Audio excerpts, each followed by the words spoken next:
Welcome back to Liberty Nation TV. This is Scott D. Cosenza, your legal affairs editor, here with Mark Angelides, managing editor of LibertyNation.com. Welcome, Mark, and thank you for joining us. Thanks, Scott. And I should say, former resident of the People's Republic of China, which is especially relevant to today's topic, which is the protests in Hong Kong against the Chinese communist regime on the mainland, and that has been ongoing for more than months now, and it seems to keep peaking with new episodes of outright violence between the two sides. So for those who haven't followed so closely these events, can you give us a breakdown of why these protests are taking place? Yeah, sure, Scott. They really kicked off. The touch paper on this was the implementation of a proposed law that would allow Hong Kong residents, Hong Kong citizens, to be extradited to mainland China to answer charges of crimes. Now, there's obviously, with the one country, two systems ruling, that there are a lot more freedoms available in Hong Kong that the Hong Kong people have grown up with.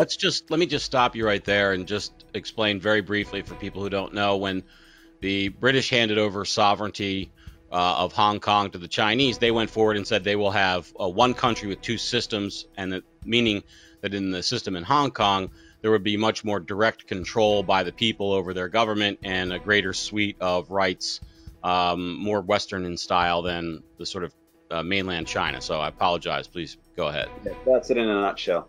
Yeah. So what's happening is the Hong Kong residents are rightly concerned that if they happen to be, for example, speaking out against the ruling government in Beijing, that they could be charged with a crime, extradited, and then subjected to perhaps torture or even a disappearance, for example, whilst they're in mainland China, which is a lot more difficult under the present system, whereby they'd be tried for any crimes in Hong Kong. So that was really the touch paper for it. People are scared that they'll be losing the liberties that have been granted to them by the China-UK agreement. And what has China's reaction been to these protests? Well, clearly we've all seen the footage where there's quite a lot of there's been water cannons out there. There's been a lot of violence. I would suggest from the police and the military, paramilitary police, who have been taking pot shots basically at the protesters. Now, sounds like a skirmish war at this point. Is that about right? But here's the thing: they're actually on the border in Shenzhen. There are actually masses of Chinese military troops just waiting. That becomes, those of us who are old enough to remember, of course, and anybody old enough to open a history book knows that the most significant, previous to now anyway, pro-democracy type protests are the Tiananmen Square protests that the People's Republic of China put down brutally. And do you see that in the cards here? Is brutal oppression something that, I'll be honest, soldiers might unleash? I don't think that's going to happen, not at all, for several reasons. One is there are already Chinese military in Hong Kong. It's not as though they're outside of the Hong Kong borders, that they have groups of military already in there, and they haven't been called in yet. I suspect it's a lot more to do with threat than with actual intent to put forces from Shenzhen over the bridge into Hong Kong. I can't see that happening. This is a very different government to the government that existed during the Tiananmen Square atrocity, really. It's a very different government with very different values, although I would not suggest that they are above using the implicit threat that could take place to serve their ends. Do you have a sense of the average person who lives in mainland China? When you lived in mainland China, was talk of Hong Kong something that occurred regularly? What were people's attitudes about Hong Kong? It's very much a class-based system in China, and what you'd find is among the wealthier denizens of China, they quite like the idea of Hong Kong, because if they and I know It's like Switzerland, right? Like they can get out. well, here's the thing: they can go over there whilst pregnant, have a child, come back, and that child then has a Hong Kong passport. Okay. It's like a little advantage, Right. because a Hong Kong passport's welcome in very many places in the world, more so than the Chinese passport. Okay. So for let's call them the upper classes in China, they're quite happy that Hong Kong's there. The people on the lower end of the income scales, it doesn't really register for them as anything out of the ordinary. I mean, now that there's a Disneyland in Shanghai, there's really not a lot for them in Hong Kong. Okay. Well, let's talk a bit about the media's reaction to the protests right now. What's your take on that? Okay, this I think is a very, very interesting topic, because we look at protests, and protests are amazing television in terms of it will get viewers, you can provide constant updates. We can talk about it on an LNTV, or write about it on libertynation.com. libertynation.com. It fills column inches, and it really fits in with the 24-hour news cycle world. But here's the thing: you've had these protests going on in Hong Kong, which, without even trying to do any what's it called, like fear porn thing here, right? Spin, whatever. Sure. Yeah, they've been reasonably subdued, considering that Yes. there's a lot of people involved. From both sides. Let me just stop you right there. In terms of a lot of people involved, I think a staggering statistic to bring it home for everyone who's trying to wrap their arms around this: 20% of the population of Hong Kong came out into the street to protest the Chinese government's treatment of the people of Hong Kong. I mean, that's just staggering. If you can imagine if 20% of Americans, for instance, left their homes to go protest in the streets, what that would look like. Yeah, and Hong Kong's not a big place, so when people gather in one place, you notice it. You notice Right. it. I was there during the previous protests, and it was difficult to walk. It was very difficult to walk in that whole place. But back to my original point, this has been from both sides, both the protester side and the paramilitary police side.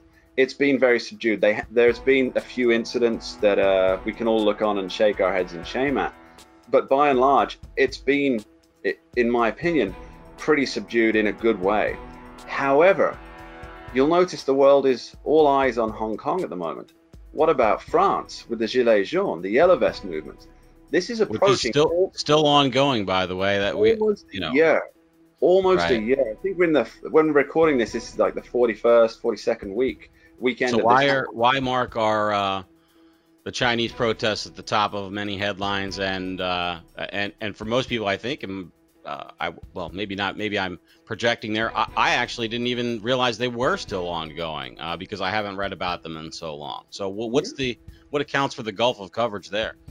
Well, this is the thing. It really should be the far bigger story, because within the Gilets jaunes, we've had people have been brutally injured, people have died. Whole swaths of the capital city are just shut down every weekend. There's tear gas almost every weekend. There's violence. There's some of the videos coming out are just brutally shocking, just shocking.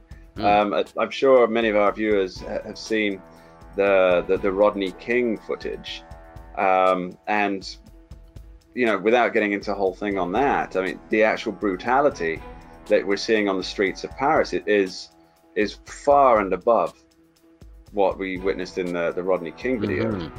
But the reason why it's not getting the coverage, this is where we get into the conspiracy land, Scott.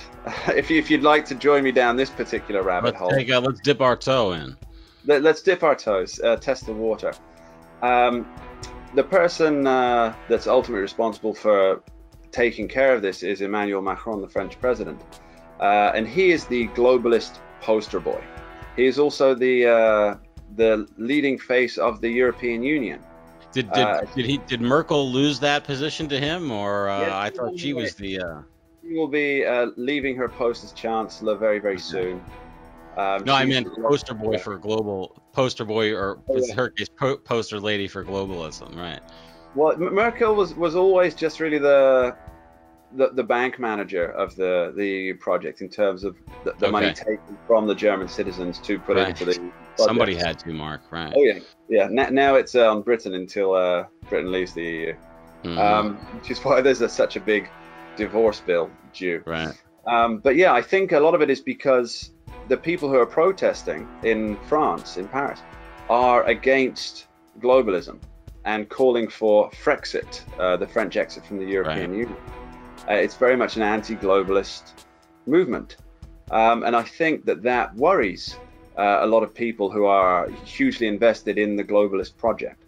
And that would be my slightly more conspiratorial view on why it's not receiving the coverage that the Hong Kong protests are. Okay, well, what is next? What should we be looking out for in terms of in China and Hong Kong? Are there any events that are likely to move the needle one way or the other? Very much so. Very much so. Everything's connected in geopolitics. I mean, that's why it's called geopolitics. You know, everything's connected.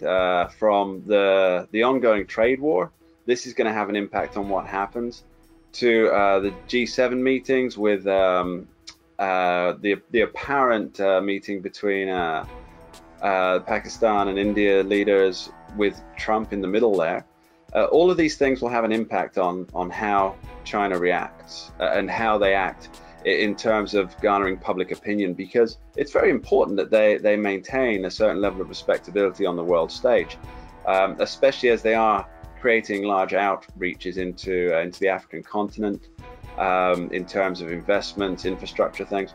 They want to be having the role and at least the facade of a peaceful, outward-looking globalist government. So a lot depends on how the people in our media, in our countries, react.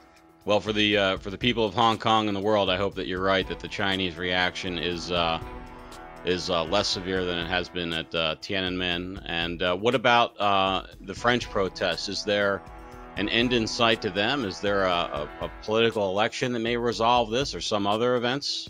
I would suggest that there is no end in sight to the Gilets jaunes protests, because quite simply, the world is refusing to engage.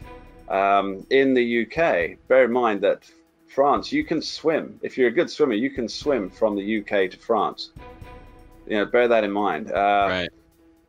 If you got to be a good swimmer, or jetpack, as I read the headlines, by the way. But this is happening literally on the UK border. Yet our ruling media, for example, the BBC, the British Broadcasting Corporation, hardly has anything on this. It's I wouldn't say that there's an official D-notice in place, but there's an agreement that this just isn't reported. Well, we'll have to go to China to read about the French, and France probably to read about China. Thank you so much for joining us, Mark. We can see more of Mark and his written work and the written work of other very fine writers at libertynation.com. And Mark is the host of a fine podcast called The Rabbit Hole, Politics and Prose, available wherever finer podcasts are aggregated. Please like, comment, and subscribe, all the good stuff. Thanks for joining us. This is Scott DeCasenza. Bye-bye.